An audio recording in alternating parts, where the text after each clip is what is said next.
Hi, how are you? I'm Anthony from Cypher House Escape, and today I wanted to spend a little bit of time on one of my favorite logic puzzle websites. As a kid, I solved a lot of Sudoku puzzles, but after a certain amount of time solving pretty much just Sudokus, I began to grow bored with that particular logic puzzle format. Which is why I always like being introduced to new logic puzzle types and logic puzzle variants. Puzz.link is a website that has a bunch of different types of logic puzzles, and was a great way for me to learn about some different types that I hadn't played before. So today I want to highlight a couple different varieties of logic puzzles, some of which you might have seen before, and some of which might be new to you as well. The first puzzle that I'm going to take a look at is this number link puzzle. Now, if you're familiar with the puzzle app Flow, this is pretty similar to that. Essentially, every number comes in a pair, and the goal is to connect all of those pairs of numbers. So we need to connect the 1 to the 1, the 2 to the 2, and the 3 to the 3, but as we might expect, eventually we will probably run into some issues, so the logic portion is figuring out how to connect all of the numbers at once. There are a couple of other rules. For example, every space in the grid is going to be used by a path, so we already know that a path is going to go like this in the corners. There's also a rule that no path can make a sharp U-turn, meaning if a path makes, for example, a turn to the right here, it can't make an immediate turn back around. So that actually helps us to extend what we've already done in the corners here. The corner can't turn in the corner and then immediately turn off again. It has to extend at least one more space in every direction.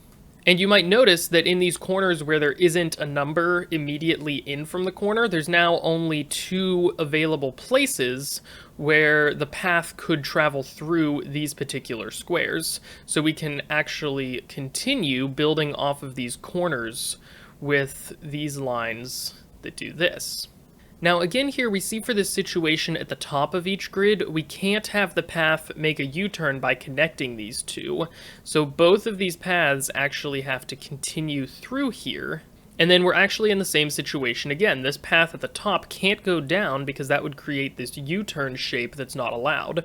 So both of these paths have to continue to this 1 and this 2. Meanwhile, down at the bottom of the page, we have a similar situation.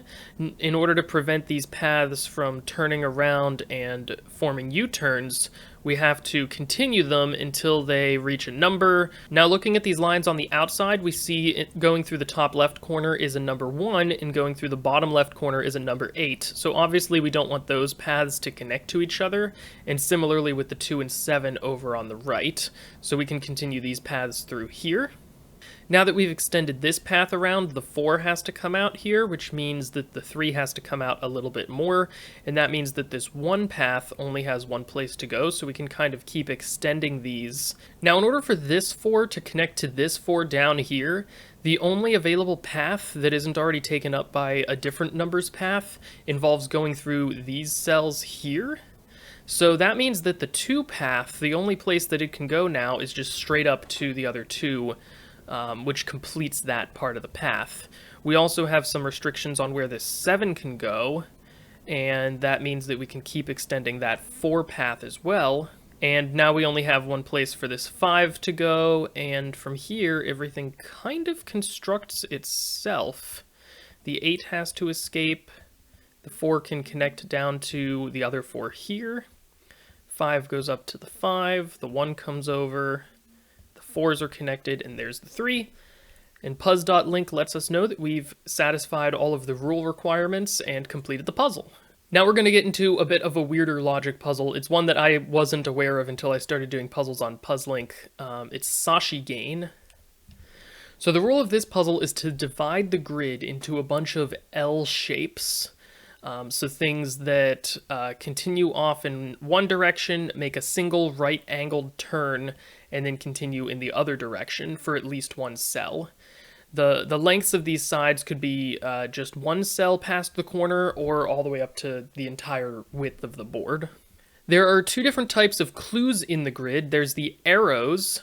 The arrows are telling us that this is the end of an L shape. So that means that there's an L shape that ends here at this arrow and then turns at some other point. The arrow itself always points towards the corner of the L shape. The other kind of clue is the circles. The circles are always located at the corner of the L shape, and the number on the inside represents how many spaces make up that L. So in this case, this 5 is at the corner, and this would be a valid L shape for that 5 clue because it's made up of 5 cells. So usually when I'm starting this kind of puzzle, I like to start with the arrows. Because it's a good way to kind of get an idea of where a few of these shapes are going to go. If I have any obvious setups like this 4 here, I then usually turn my attention to those. Every L shape is going to have one tail that's going in the vertical direction and one tail that's going in the horizontal direction. So since this L has to make a right turn at the number 4, it can't go downwards. We also see that currently this L shape uses 2 cells, and if it went to the right, then this 4 L shape would bump into this 5 L shape. So that means this 4-spaced L has to extend to the left like that. Next, I start looking for restricted areas within the puzzle, either numbers that are pretty large or spaces like in this top left corner where there doesn't seem like there would be very many options. If, for example, this space were connected to that space as part of an L, we see that there's no way for the 2 cells on the left here to be satisfied. So that means that these 2 cells have to be separated, which means we have an L shape there. In order for this cell and all of these cells to now be part of an L, they have to continue over to the right, and then they can't connect to this arrow because that would just make a straight line rather than some L shapes. Both of these rather have to continue down. Since this L shape with the arrow already has a corner, it can't connect to the 5, so we close it off. And now this 5 can actually be solved. It has to continue downwards because it can't go upwards. And we see that it can continue for at most 3 cells in the vertical direction, which means in order to have 5 cells, we need 2 additional cells in the horizontal direction. So it can't go to the left because there's only 1 cell over there. Instead, we have to continue to the right, and we make the L shape like that. This gives us some restrictions on the top right section of the grid. These 2 cells have to be connected so that that cell isn't isolated. And again, we can't continue straight across to the arrow because that would make a straight line rather than an L shape. So we continue up like that and finish that L. This arrow now can't go downwards because then the circle wouldn't be at the right angle of the L shape. So it has to go upwards, and we can complete that L shape. And then we can connect some of these cells here in the top right section. This circle is on the corner of an L shape, so we can connect it to the only 2 spaces that it's next to at this point. And we don't want to continue this further because then we have a U shape, so we close that off, and that leaves this whole upper right section in a slightly larger L shape. We can draw some additional lines separating where our current L has to be separated from other spaces, but this circle could continue downwards for quite a while, so we're not quite sure if we should close that off yet. We can look at this 4 setup now. This cell has to go down so that it's not isolated, and that means that the 4, in order to have 4 spaces, has to go 2 spaces to the left here. This section of the grid now forms an L shape, but we don't quite know if it's going to extend downwards or not yet. We can do something with this 5 inside of the circle over here. Either the cell's going to continue 1 space to the right or left, or it could continue 2 spaces to the right, but that's as far as it can expand, meaning at most in the horizontal direction, we have 3 cells as part of this 5 shape. Which means we must have at least 2 additional cells in the vertical direction, and obviously this 5 can't go upwards, so we know it at least goes down through these 2 cells below it. And again, because the tails of these L shapes are always only 1 cell wide, we can draw some separating lines to separate off that part of the L. We also see that this circle can't expand to the left, so since every L has to have some expansion in the vertical direction and some in the horizontal direction, it has to go to the right, which actually blocks off the rest of that 5 there. That means that the 5 can only be completed by going to the right, and we finish that L shape. We see now that this space up here had to be part of this L we already had started to construct, And this section of the grid can only remain unisolated by connecting down to the circle. In this section with the two arrows, we see we don't want to connect them because that would isolate these two spaces up here. Instead, this arrow has to come up and go to the right to form that L shape, and this one goes down to start another L shape, but we don't quite know how far down it goes yet. This cell, to remain unisolated, goes to the right actually twice, because it couldn't go down to where the arrow has already started an L shape. And we see that this bottom corner also has to remain unisolated, so we can actually work these three together, slowly expanding across the board until we get to the point where they could all turn. This one can't turn upwards here because that would make a Z shape instead of an L shape. So we're still continuing across the board with these. And we see we don't want this really long stretch to connect to the number 3 because that would be way too many cells. So we close that and see that this is where this part of the L is going to turn, which forces the other two to also turn. This one has to stop before reaching the 5, and then the 5 has to make a corner going upwards and to the right. We don't want the 5 to extend to this L shape that's already up here, so we close that off. And we see that in order to make this 5 cells, we need to draw the L like this. A 3 inside of a circle, because the number counts the cell that it's on itself, this means that this L shape is only going to extend one cell in either direction, so we can complete the 3. For these cells to not be isolated, they have to continue over here and complete that L. And then we see that this 4 has to reach up into that space so that it's not isolated, and continue over like that to give us 4 cells. And that actually completes the grid, because we see that this cell was part of this L shape, and we have one additional L shape over here. I think I have time for one more logic puzzle in this video, so I'm going to take a look at this puzzle called School Trip, also known as Shugaku, I believe is how you pronounce it in Japanese. The point of this puzzle is to place a number of beds in the grid. A bed looks like this. It has the pillow on one side and the foot of the bed on the other side.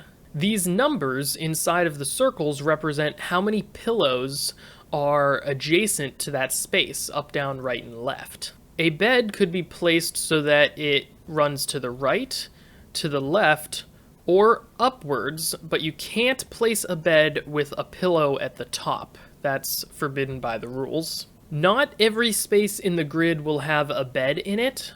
The spaces that don't will be shaded in black like this, and this black part of the grid should completely connect to every bed that we place in there.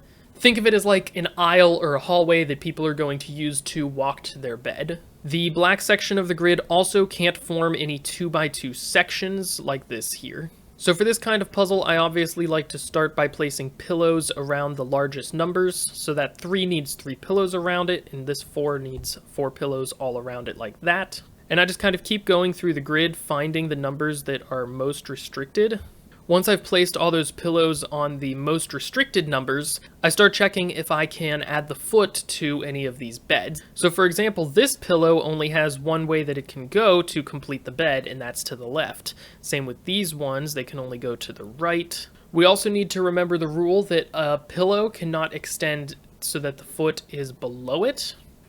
So anywhere that we see pillows like this that can only go up or down, we have to extend them upwards. Once I've extended as many of the beds as I can, I then ask myself where that black aisle has to go so that it can connect to some of these beds. For example, this bed here directly to the left of the 4 doesn't have anywhere that the black aisle can connect to it except for immediately below it. So we know that that space has to be shaded. Also, the aisle has to be connected to every other space in the grid that has an aisle in it. So it has to extend downwards like that. That means that this bed can only go to the right, and we see that in order for this aisle to connect to any of the rest of the grid to the right of it, because of this massive construction of beds here, the aisle's going to have to extend through that part of the grid at some point. We need to have a pillow beside this number 1 here, and that means that the aisle has to extend past that bed off on the left. We also have some restrictions on beds and aisles up here. We can extend these beds to the right, And this bed, in order to connect to an aisle, has to have the aisle be there. Same with that space for that bed. Also, I should mention that every space in the grid is either going to have a bed in it or an aisle in it, other than the spaces that have the clues. So that means this empty space right here, we can't have an aisle there because it would need to connect to the rest of the aisles. We also don't have enough room to place a new bed in there, so that has to be where this bed extends to. The aisle has to connect to this bed that we just placed, so we build the aisle through here. And then in order to prevent the aisle from filling in a 2x2 section of the grid here, this bed has to extend upwards. It also, of course, had to extend upwards because beds can't extend downwards. This space below that bed, we now don't have enough room to add a new bed there, so that's part of the aisle. And then we can't have this space be part of the aisle because that would make a 2x2 section of the grid. We also can't have it be a pillow because the only way for that bed to go would be downwards, and that's not allowed. So we need to place a bed upwards with the tail going into that section. I just noticed this 2 in the bottom right now has to have 2 pillows around it, and that forces that bed to extend there. We also need to have the aisle connect to this bed in the bottom right corner, so the aisle goes through like that, which forces some of these beds to extend to the left. The aisle has to connect to this bottom bed, so it goes through that part of the grid, which means our 2 pillows are there and there around this 2 cell. That bed extends upwards, which forces that bed to extend upwards, which forces the aisle to continue out of that section there. In order for the aisle to get out of this section, it can't go through this space because that would make a 2x2 section of aisle, so it has to continue up there. So for me, solving this kind of logic puzzle is kind of this continuous process of saying, where does the aisle go? Where do the beds have to go? What do the number clues tell me about where these various pieces have to go? And yeah, it's just kind of building it outwards as you go. So at this point, we're actually in a bit of a tougher situation. Up until now, it's been mostly just assuring that all the rules have been followed. At this point, though, we have to actually do a little bit of a deeper logical path in order to figure out where the solution continues from here. And for me, I think what I'm doing is I'm going to focus on the upper left-hand corner here and ask what happens if this bed, for example, went upwards. We see that the aisle would then have to extend to the right here, and that isolates this space here. It can't be part of the aisle because that would make a 2x2 section, and it also can't be part of a bed. So that means this bed has to go to the right, which forces this bed to the right. And now we're back at just following the rules. And now we have kind of an interesting small last section of the grid that doesn't really have any additional clues associated with it. And so we kind of just have to solve it based solely on the shape and what we currently have going on with the aisle. I think if we extend this bed to the right, we're going to have some problems. Yeah, because the aisle would have to extend through here, and that isolates this space. If we extended through these 2 spaces on the right here, this space is isolated from any beds, so there would have to be aisle there. But that means that we now don't have any way to connect up here without creating another 2x2 section of aisle. So basically the aisle has to go through these 2 cells on the left, and then we need to have a bed here so that we prevent 2x2 sections. That space can't have a bed in it, so it has an aisle. We can connect the aisle at the bottom and put the last bed here. And that completes the puzzle. I've only really covered the tip of the iceberg in terms of some of these variety logic puzzles that exist out there. Puzzlink has dozens, probably at least 100 different types of logic puzzles on the site. And I know that there's not even every kind of logic puzzle on Puzzlink, so there are a lot of kinds of logic puzzles out there. Let me know what you think about these kinds of varieties of logic puzzles, and if you want to see me highlight some more in a future video. Okay, that wraps it up for today. Thank you so much for watching. I hope that you have a great day, and as always, happy escaping.